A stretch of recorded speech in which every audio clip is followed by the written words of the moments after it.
Boa tarde, professor. Eu sou a Juliana de Lira Ricoboni. Não sei se dá para ver direito, mas aqui está o meu RG. Essa é a questão 4 da unidade 1 e ela pede para adicionar um controle nesse diagrama de blocos que está no slide 43, para que seja mantida a velocidade do carro em um nível predeterminado enquanto ele está em movimento. Então, eu desenhei o diagrama de blocos aqui no caderno, ao invés de apresentar ele como um PowerPoint no vídeo, para a explicação poder ficar mais fácil. Então, aqui na entrada de referência, nosso set point de velocidade, a gente tem a nossa velocidade desejada, que é a velocidade que o motorista quer que o carro mantenha. O nosso controlador, eu escolhi o controlador do tipo cruzeiro, porque ele compara a velocidade atual do carro com a velocidade desejada e gera um sinal de controle para que a velocidade do carro seja ajustada conforme os pré-requisitos, né? Conforme a gente quer. Aqui temos o sinal de atuação, que nesse caso seria o controle do acelerador e dos freios. Esse sinal de atuação, ele seria o sinal enviado ao acelerador do carro ou para o motor para poder aumentar ou diminuir a velocidade. Ele pode incluir, então, o controle do acelerador, do sistema de freios ou da injeção de combustível. Aqui no processo, a gente tem a dinâmica do veículo. Então, esse bloco ele representa o veículo em si e sua resposta ao sinal de controle. O processo ele inclui o motor, a dinâmica do carro e como ele responde a diferentes sinais de aceleração ou desaceleração. E aqui na saída, que é a nossa variável controlada, a gente tem a velocidade real, que é a velocidade atual do carro, que é monitorada constantemente. E para o transdutor, eu utilizei o velocímetro do carro mesmo, que mede a velocidade atual do veículo e fornece essa informação como um feedback para o controlador. Então, nesse feedback, a velocidade atual ela é medida pelo transdutor e é comparada com a velocidade de referência, que é a velocidade que a gente predetermina. E a diferença entre essas duas velocidades é usada pelo controlador para ajustar, então, o sinal de controle. Então, de forma prática, esse sistema funcionaria como o motorista definindo a velocidade desejada, que seria a nossa entrada de referência. O controlador de cruzeiro, ele ajusta o acelerador para tentar manter a velocidade do carro igual à velocidade desejada.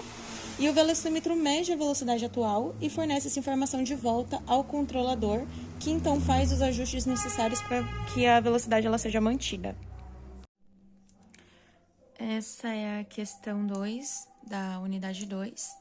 O enunciado ele deu uma função de transferência original GDS, que seria essa, e um compensador aqui. Então, para encontrar a nova função de transferência do sistema, eu multipliquei, então, primeiramente eu multipliquei a função de transferência original pelo compensador. Então, aqui seria, multipliquei a GDS pelo compensador e a função de transferência total que eu obtive foi essa, S ao quadrado mais S mais 3 sobre S mais 1 ao cubo. Em seguida, então, para encontrar a resposta no tempo, eu calculei a transformada inversa de Laplace na função de transferência total. Então, a forma mais simples que eu vi que tem para poder fazer isso é decompondo a função de transferência em frações parciais. Então, a ideia aqui seria expressar G total de S como a soma de termos mais simples, então que no caso que seria então que esses termos a gente já conhecesse as suas transformadas inversas de Laplace, que no caso seria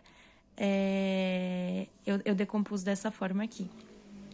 Então, a seguir, após isso, eu multipliquei todos os lados, né? Multipliquei ambos os lados por S mais 1 ao cubo para simplificar e eu obtive essa primeira expressão aqui, S ao quadrado mais 2S mais 3, igual a S mais 1 ao quadrado mais B, S mais 1 mais C. E depois disso, então, eu precisei encontrar os valores de A, B e C, expandindo e igualando os coeficientes dos polinômios. Então, eu expandi A, S mais 1 ao quadrado, B, S mais 1 e C. Então, igualando os coeficientes dos termos S ao quadrado e S e o termo constante para resolver para A, B e C, eu consegui, então, determinar valores para A, B e C, que no caso A ficou igual a 1, B ficou igual a 2, perdão, B ficou igual a 0 e C ficou igual a 2. Então, A igual a 1, B igual a 0 e C igual a 2. Então, a decomposição em frações parciais, ela ficou dessa forma aqui. S ao quadrado mais 2S mais 3 sobre S mais 1 ao cubo, que é igual a 1 sobre S mais 1 mais 2 sobre S mais 1 ao cubo. Então, com as frações parciais, eu consegui encontrar a resposta no tempo usando as transformadas inversas de Laplace. Então, a transformada inversa de 1 sobre S mais 1 corresponde a E, esqueci o nome desse símbolo, E elevado a menos T. E a transformada inversa de 2 sobre S mais 1 ao cubo corresponde a T ao quadrado E elevado a menos T. Então, a resposta no tempo, que seria o y de t, é a soma dessas contribuições, que então, no caso, ficou essa expressão final.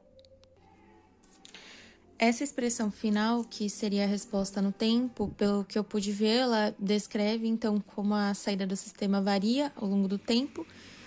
Mostra também uma resposta que começa com um componente exponencial simples e um componente polinomial, que se multiplica pelo mesmo decaimento exponencial.